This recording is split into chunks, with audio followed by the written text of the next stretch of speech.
Y bien, estamos ahora con Carmen McEvoy. Ella es historiadora y la hemos entrevistado varias veces. Es una experta sobre todo en el periodo republicano del siglo XIX, gran admiradora del presidente Manuel Pardo, pero ha escrito varios libros, incluso unos sobre la relación con Chile, desde el punto de vista chileno, que es algo muy interesante, y ha publicado a fines del año pasado este libro, no sé si lo podemos ponchar, En pos de la República, ensayos de historia política e intelectual.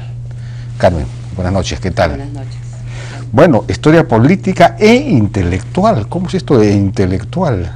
Bueno, digamos, tratar de recuperar el siglo XIX, que probablemente en estos tiempos tan convulsionados nos olvidamos de que hubieron pensadores, hubieron ideas, hubieron proyectos, digamos, desde la fundación de la República hasta, en el caso de este libro, tocó el pensamiento de Francisco García Calderón, ¿no? O sea, qué cosas se pensaba para el Perú, pensar el Perú, ¿no? Bien. Y es no solamente, digamos, las ideas, sino es el quehacer político, en el caso de uno de los capítulos que dedico al pensamiento de Manuel Pardo, del que yo he trabajado un par de libros. Claro, Manuel Pardo pues tenía, bueno, el fundador del Partido Civilista, y tenía una visión del Perú, pues, ¿no? Bastante completa, digamos. Él tenía un proyecto nacional, como dirían los militares. Exactamente, y aparte mi tesis de maestría justamente se llama Un proyecto nacional, ¿no? El proyecto nacional de Manuel Pardo, y digamos en el tema de que se discutió hace muchos años es que no existían los proyectos nacionales, ¿no? ¿Te recuerdas? Guano y burguesía, que era básicamente cuestionar una burguesía que nace, digamos... Ese es el libro de Bonilla, ¿no? El libro de Heraclio Bonilla, que, digamos, abre la discusión. Me parece que es una iniciativa muy interesante de abrir la discusión sobre, digamos, unos orígenes nefastos, ¿no? Porque él asocia el proyecto burgués con el guano, y no necesariamente, de acuerdo a mi punto de vista, es así. O sea, al contrario, el proyecto de Manuel Pardo lo que pretende es una diversificación de la economía, que es justamente tratar de escapar de esta especie de maldición del guano que ha creado pues todo un ciclo de violencia y de dispendio fiscal. De acuerdo, bueno, sí, pues Basadre llamó la prosperidad falaz, la prosperidad falaz, la época del guano, que efectivamente tuvimos muchos recursos. El guano nos sirvió para endeudarnos de una manera que después no pudimos pagar, ¿no es cierto? Exactamente, pero al mismo tiempo se construye toda la infraestructura, digamos, ferrocarrilera, ¿no? Con esos empréstitos. Con estos empréstitos y con parte de la ganancia, y que básicamente se ha en trabajos incluso de hace muchos años, se ha visto el poder multiplicador de la economía guanera, ¿no? Que crea toda una economía de servicios, hay espacio para la construcción, para los artesanos. Entonces no todo es totalmente negativo en la economía guanera. Lo que pasa es que el colapso de la economía guanera nos deja totalmente desprotegidos con el recurso que se supone iba a reemplazar al guano, que fue el salitre, ¿no? Y de ahí vino toda la catástrofe, digamos, de la Guerra del Pacífico. Claro, digamos, perdimos el salitre, en buena cuenta,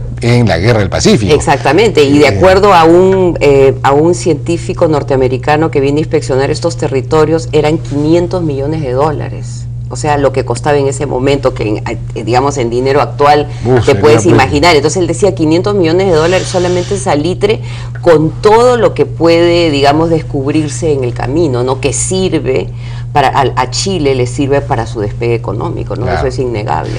Y en ese sentido, claro, la guerra con Chile abortó, digamos, el proceso civilista de la construcción de este país, de esta república, ¿no?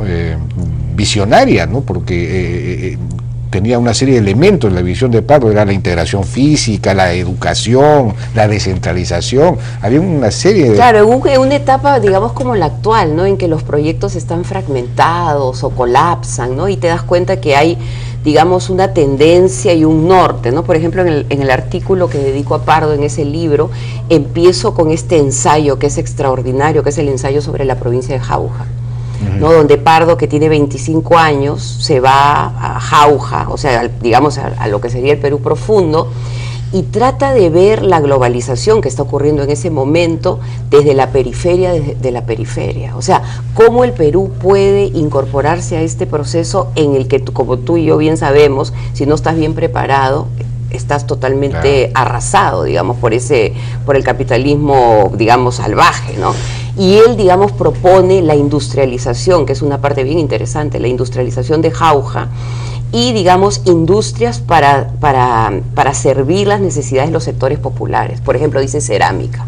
Entonces, digamos que el guano les abre o les permite soñar. O sea, hay que invertir esto de una manera que nos permita, digamos, no solamente industrializarnos, sino, como tú dices, integrar al Perú a través de los ferrocarriles. Bueno, y él avisora también un desarrollo agrícola muy grande en toda esa zona, ¿no? Pero no, en ese momento no existía ni siquiera ferrocarril, o sea que exactamente.